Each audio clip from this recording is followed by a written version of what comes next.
ఈ స్టోరీలో మనం గాడిదలను అడ్డం పెట్టుకుని వ్యాపారం చేసి ప్రజలను మోసం చేసిన కొంతమంది అడ్డగాడిదల గురించి తెలుసుకుందాం. దీనికంటే ముందుగా అసలు మనం ఎందుకు నమ్మాం అనేది చూద్దాం. గాడిద పాలతో చేసిన సబ్బు వాసన తెలుసా? ఇందిరాగాంధీ కోడలు మేనకా గాంధీ స్వయంగా ఓ గాడిద పాలతో చేసిన ప్రొడక్ట్స్ ఓపెనింగ్ సెరమనీలో పాల్గొని మహా గొప్పగా గాడిదల గురించి చెప్పారామె. మనం మళ్ళీ వెనక్కి వెళ్ళాలి. బయట దేశాలు ఎప్పటి నుంచో గాడిద పాలతో సబ్బులు తయారు చేస్తున్నాయి. మనం ఎందుకు చేయడం లేదు? ఢిల్లీలో నేను గాడిద పాలతో చేసిన సబ్బు కొంటే 500 రూపాయలు అన్నారు.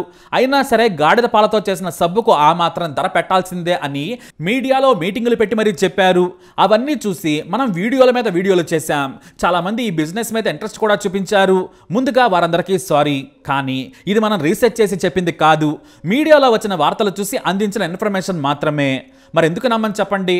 ఓ సంఘం వారు సబ్బులు తయారు చేసి ఏకంగా మేనకా గాంధీకి అమ్ముతున్నామంటే ఎందుకు నమ్మం? గాడిదలను చంపకుండా వాటి పాలతో సబ్బులు తయారు చేస్తే మీ అందం 3 ఇంతలు పెరుగుతుందని మేనకా గాంధీ చెప్పారు. అంతేనా? మీకు నమ్మకం లేకపోతే ప్రపంచ అందగత్తె ఈజిప్ట్ రాణి క్లియోపాత్ర కూడా గాడిద పాలతో చేసిన సబ్బులతో స్నానం చేసేవారు. గాడిద పాలను సేకరించి ఆ పాలను ఓ తొట్టులో పోయించి ఆ టబ్బులో గంటల సేపు నానేవారు. అందుకే క్లియోపాత్ర అందం వయసుతో పాటు పరిగెత్తి పెరిగిందని సెలవిచ్చారు. మరి గాడిద పాల మజాకా అని చాలా కథలే చెప్పుకున్నాం మనం. కానీ అసలు ఇందులో అసలు గాడిదల తప్పేం లేదు. మనిషి రూపంలో ఉన్న అడ్డగాడిదలే సిసల కారకులు. మరి ఆ అడ్డగాడిదలు ఎవరో చూద్దాం. ఆశ ఉండడంలో తప్పు లేదు. కానీ నమ్మకానికి దూరంగా ఉన్న వాటిని కూడా డబ్బు విషయంలో నమ్ముతూ ఉంటారు కొంతమంది. చివరకు మోసపోయామని లబోదిబ్బమంటారు. ఈ మాట ఎందుకు చెప్పాల్సి వచ్చిందంటే తమిళనాడుకు చెందిన ఓ అడ్డగాడిదున్నాడు. వాడి పేరు ఉలగనాథన్. వీడికి అసలు చదివే అబ్బలేదు. 7th ఫెయిల్ 6th పాస్ అన్న టైపు. ఈ అడ్డగాడిద ఓ వ్యాపారం మొదలు పెట్టాడు. అదే ది డాంకీ ప్యాలెస్. వీడికి ఈ కంపెనీ పేరు స్పెల్లింగ్ కూడా రాయడం రాదు. కానీ పేరు రిచ్గా ఉండాలని తెలిసిన వాళ్ళతో పేరు పెట్టించాడు. వీడి 7th క్లాస్ బ్రెయిన్కి మోసం చేయడం మాత్రమే తెలుసు. వాడికున్న తెలివికి కష్టపడి డబ్బు సంపాదించలేడు. చేసినా కూడా అది తినడానికి కూడా సరిపోదు. కానీ వీడి ఆశ ఏంటంటే కోట్లు సంపాదించాలి. ఖరీదైన కారులో తిరగాలనుకున్నాడు. అందుకే ది డాంకీ ప్యాలెస్ అని పెట్టాడు. పేరులోనే ఉంది కదా గాడిదల వ్యాపారం అని. కాకపోతే గాడిదలను ప్యాలెస్లో పెడతానని చెబుతున్నాడన్నమాట. అయితే వీడి టార్గెట్ ఏంటంటే అమాయకులను వెర్రి గాడిదలను చేసి డబ్బు కొల్లగొట్టడమే వీడి వృత్తి. ఇందుకు గాడిదలను వాడుకున్నాడు. అలా తమిళనాడులోని తిరువల్వేలులో గ్రాండ్గా ఈ గాడిదల వ్యాపారం మొదలు పెట్టాడు. ఆ తర్వాత వీటి మీద వీడియోలు చేసి ప్రచారం మొదలు పెట్టాడు. అదేమంటే బర్రెపాలు చెక్కటివి 80 రూపాయలే. కానీ గాడిద పాలు లీటర్ 1600. మన దగ్గర వీటిని కొనరు. కానీ ఫారెన్ మార్కెట్లో ఫుల్ డిమాండ్ ఉంది. ఆస్తమా, దగ్గు, జలుబు, అజీతి నుంచి సర్వరోగ నివారిణి. అంతేనా? మీ అందం 3 ఇంతలు చేసేది గాడిద పాలు, గాడిద సబ్బులు మాత్రమే అని వీడియోల్లో డబ్బా కొట్టడం మొదలు పెట్టాడు. మరైతే మోసం అనే వ్యాపారం ఒక్కడే చేయలేడు కదా. తన మాట వినే కొంతమంది మోసగాళ్లను చేర్చుకున్నాడు. వాళ్లే గిరిసుందర్, బాలాజీ, సోనికారెడ్డి. జాగ్రత్తగా గమనిస్తే ఈ 7వ క్లాస్ బేనిగాడి తెలివిని గమనించవచ్చు. తెలుగు, తమిళం, కన్నడ వచ్చిన వారిని సభ్యులుగా పెట్టుకున్నాడు. ఎందుకంటే వీరి టార్గెట్ తెలుగు రాష్ట్రాలు, ఆ తర్వాత కర్ణాటక. వీరితో వీడియోలో ప్రచారం చేయించాడు. మరీ ముఖ్యంగా కరోనా తర్వాత వీటి ఉపయోగం బాగా పెరిగిందని చెప్పాడు. అది కూడా డాక్టర్ రమేష్ అనే వ్యక్తి అతని టీంతో కలిసి కహానీలు చెప్పించాడు. ఈ బేకార గాడిద ఉలగనాథన్. గాడిద పాలు తాగితే రోగ నిరోధక శక్తి పెరుగుతుంది, కరోనా రాదు, వచ్చిన బాడీలో యాంటీబాడీస్ పెరుగుతాయని ఉల్ఫా మాటలు చెప్పించిన ఉలగనాథన్ వ్యాపారం చేద్దామనే ఆలోచనలో ఉన్న వాళ్ళని అట్రాక్ట్ చేయించాడు. ఈ డాంకీ ప్యాలెస్, డాంకీ వీడియోలు తెగ వైరల్ అయ్యాయి.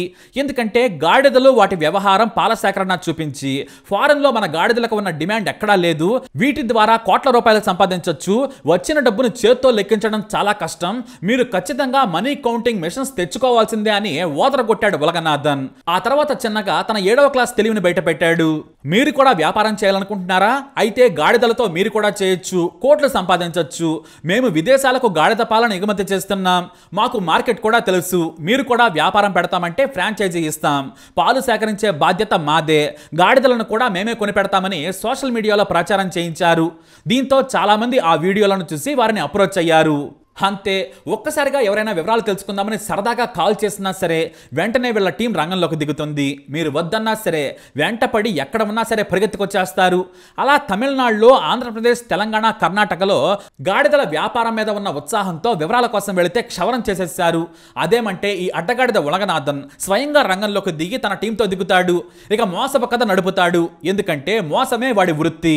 మన తెలుగు రాష్ట్రాల్లో 100 మందికి పైగా ఉన్నారు. 4 రాష్ట్రాల్లో 400 మందితో గాడిద గాడిదల ప్యాలెస్ వ్యాపారం అంటూ తెలివి తక్కువ వారిని చేసి చెవిలో పూలు పెట్టాడు. గాడిదలతో వ్యాపారం చేస్తారంటే చేస్తాము, గాడిదలతో వ్యాపారం చేయమంటే సరే మేము మా ఊళ్ళో సొంతంగా కొనుక్కుంటామన్నారు మన తెలుగు వాళ్ళు. కానీ మన లోకల్ గాడిదలు సరిగ్గా పాలెవ్వవు, రోగాలను తట్టుకుని నిలబడలేవని డాక్టర్ రమేష్ అనే ఓ వెధవ డాక్టర్తో చెప్పించారు. గుజరాత్లో అయితే నాణ్యమైన గాడిదలు దొరుకుతాయని చెప్పారు. మన దగ్గర గాడిదలు మహా అయితే 40,000, కాస్త మంచివి 50,000. కానీ ఈ పుండాకొర్లు ఏకంగా గుజరాత్ గాడిదలని చెప్పి 80,000 నుంచి 130,000 వరకు ఖర్చు పెట్టించారు. ఇక కోట్లు సంపాదించేద్దామని కొంతమంది అప్పులు తెచ్చి మరీ ఈ వ్యాపారంలోకి వచ్చారు. ఒక్కొక్కరితో మినిమం 30 గాడిదలు కొనిపించాడు ఈ ఉలగనాథన్. అంతేకాదు ఫ్రాంచైజీ డిపాజిట్ కింద 5 లక్షల రూపాయలు. ఇక గాడిదలకు ప్యాలెస్ లాంటి వసతులు లేకుంటే పాలెవ్వవు, పూరా నష్టం వస్తుందని బెదిరించి 10 లక్షలు ఖర్చు పెట్టించాడు. దాని నిర్మాణం కూడా మనోడిదే. అంతేకాదు గాడిదలకు జ్వరం వచ్చినా సుస్థి చేసినా మందులు వేయాలి, అందరూ వైద్యం చేయలేరు అని ఏకంగా గాడిదల స్పెషలిస్ట్ డాక్టర్ గాడిద బిరుదు పొందిన రమేష్ కు డబ్బులు కట్టించాడు. ఇలా రకరకాల పద్ధతుల్లో దానా నుంచి పానీ వరకు శాంతం డబ్బులు పెట్టించాడు. అలా 30 లక్షల టార్గెట్ తో వ్యాపారంలోకి దిగిన వీరు ఎంత వీలైతే అంత లాగేశారు. కొంతమంది ₹1,00,00,000 వరకు పెట్టారు. మొత్తానికి గాడిదలు కొని షెడ్యూల్ వేసి కొత్త వ్యాపారం మొదలు పెట్టారు. 4 నెలల పాటు గాడిద పాలు ఇస్తే వాటిని సేకరించారు. మరో విషయం ఏంటంటే రైతుల దగ్గర గాడిద పాల సీసా మీద చిన్న మరకున్నా సరే పక్కన పడేసేవారు. ఫారెన్ మార్కెట్లో ఇలాంటి మరకలున్నవి తీసుకోరు, ఇవి పాడైపోయి ఉంటాయి. ఒక్క బాటిల్లో తేడా వస్తే అంతే సంగతులు. మిగతా పాలు కూడా పాడైపోయి కోట్ల నష్టం వస్తుందని పడేసేవారు. దీంతో నిజమైన వ్యాపారాలు అనుకున్నారు గాడిద వ్యాపారులు. అలా 4 నెలల పాటు గాడిద పాలు సేకరించాడు. లీటర్కు 1600 ఇవ్వడం మొదలు పెట్టాడు. కానీ 4వ నెల నుంచి గాడిద పాల డబ్బులను నా దగ్గరే ఉంచండి, ఎందుకంటే ఈ డబ్బును కూడా ఇందులోనే పెట్టుబడి పెట్టండి, నేను మరో 4 గాడిదలను తక్కువ ధరకు ఇప్పిస్తానని చెప్పాడు. దీంతో సరేనని ఆ డబ్బులు కూడా వదులుకున్నారు రైతులు. ఇక డబ్బులకు ఇబ్బందిగా ఉన్న రైతులు తాము అమ్మిన పాలకు డబ్బులు ఇవ్వమంటే చెక్కులు ఫటాఫట్ రాసిచ్చేశారు. కానీ చెక్కులను తీసుకుని బ్యాంకులో డిపాజిట్ చేస్తే బౌన్స్ అయ్యాయి. దీంతో కంగారు పడ్డ రైతులు ఉలగనాథన్కు కాల్ చేయగా మా అకౌంటెంట్ మాట్లాడతానని నంబర్ ఇచ్చాడు.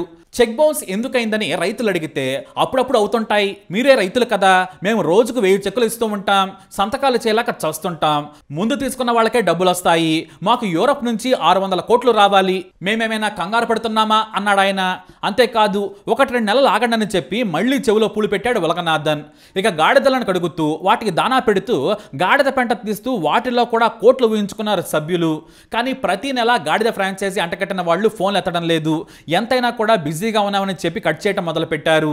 ఎత్తినా కూడా బిజీగా ఉన్నామని చెప్పి కట్ చేయటం మొదలు పెట్టారు. సరిగ్గా నెల రోజుల తర్వాత అసలు టచ్లో కూడా లేరు. దీంతో తాము మోసపోయామని లబోదిబ్బమన్నారు గాడిద పాల వ్యాపారులు. దీంతో యూట్యూబ్ వీడియోలో అడ్రస్ చూసి తిరువన్వేలికి వెళ్లారు. అక్కడ మనోడు లేడు, కేవలం గాడిదలే ఉన్నాయి. దీంతో మొత్తం మోసపోయామని స్థానిక పోలీస్ స్టేషన్లోకి వెళ్లారు. కానీ ఉలగనాథన్ ఏమన్నా మామూలుడా, అసలే 7th క్లాస్ బ్రెయిన్. లోకల్ పోలీసులకు బాగానే లంచాలు ఇచ్చినట్లుంది, వారి కేసును పట్టించుకోలేదు. అతని ఏరియాలో అతని హవానే నడుస్తోంది. దీంతో మెల్లిగా తెలంగాణ ఏపీలో మోసపోయామని రైతులు లబోదిబ్బమని ఒక యూనియన్ పెట్టుకున్నారు. అంతేకాదు తమిళనాడు, కర్ణాటకలోని ఈ డాంకీ ప్యాలెస్ ఫ్రాంచైజీ వ్యాపారులు కూడా లబోదిబ్బమని పోలీసులను కలిశారు. కానీ ఏం లాభం, ఎవ్వరూ పట్టించుకోలేదు. చివరకు ఏపీ మంత్రి నారా లోకేష్ను కలిసి తమ బాధ చెప్పుకుని న్యాయం చేయాలని వేడుకున్నారు. ఇక కేటీఆర్ సాయం కోరగా ఆయన ట్విట్టర్లో స్పందించారు. తెలంగాణ ప్రభుత్వాన్ని కూడా తమను ఆదుకోవాలని కోరారు. దీంతో పోలీసులు కేసు నమోదు చేసి ఉలగనాథన్ను అతని సభ్యులైన గిరీష్ సుందర్, బాలాజీ, సోనికారెడ్ల కోసం వేటాడుతూ ఉన్నారు. అసలు గాడిద పాలు లీటర్ 1600 అన్నప్పుడు అనుమానం రావాలి. ఇక దీనికి ఫ్రాంచైజీ ఎందుకు తీసుకున్నారో ఎవ్వరికీ తెలియదు. హాయిగా ఒక్కో గాడిదకు పెట్టిన డబ్బులతో మన దగ్గర నాణ్యమైన గేదెలు వచ్చేవి. డైరీ ఫామ్ పెట్టుకున్నా ఎవరిని బ్రతిమలాడాల్సిన పనే లేదు. కానీ లీటర్కు 1600 అంటే తెగ ఆవేశపడి ఆశపడి నిండా మునిగిపోయారు పాపం. కొంతమంది అయితే ఆస్తులు తనఖా పెట్టి మరీ ఈ వ్యాపారంలోకి దిగారు.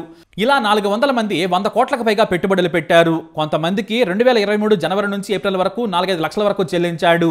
మరో ఏడాది ఇలానే సంపాదిస్తే తమ పెట్టుబడి మొత్తం తిరిగి వస్తుంది, ఆ తర్వాత వచ్చేదంతా కనకవర్షమే అని ఆశపడ్డారు. ఇంకొంతమంది అయితే ఆ 5 లక్షలతో కూడా మరో 5 గాడిదలు కొన్న అమాయకులు కూడా ఉన్నారు. మనోడు ఇచ్చిన GST నంబర్ కథ ఇంకోటి.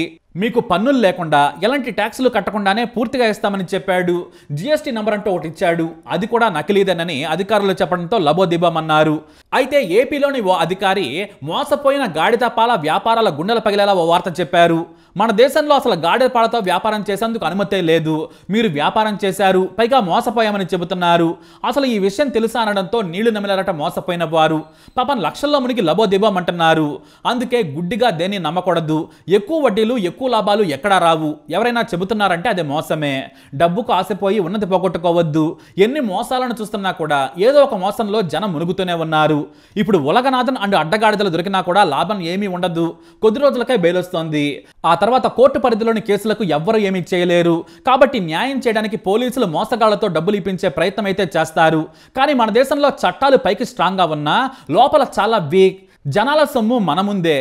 మరి గాడిద పాలు తాగితే లాభమని ఎవరైనా చెప్పినా, గాడిద సబ్బు పూసుకుంటే అందం పెరుగుతుందన్న లాగిపెట్టి కొట్టండి.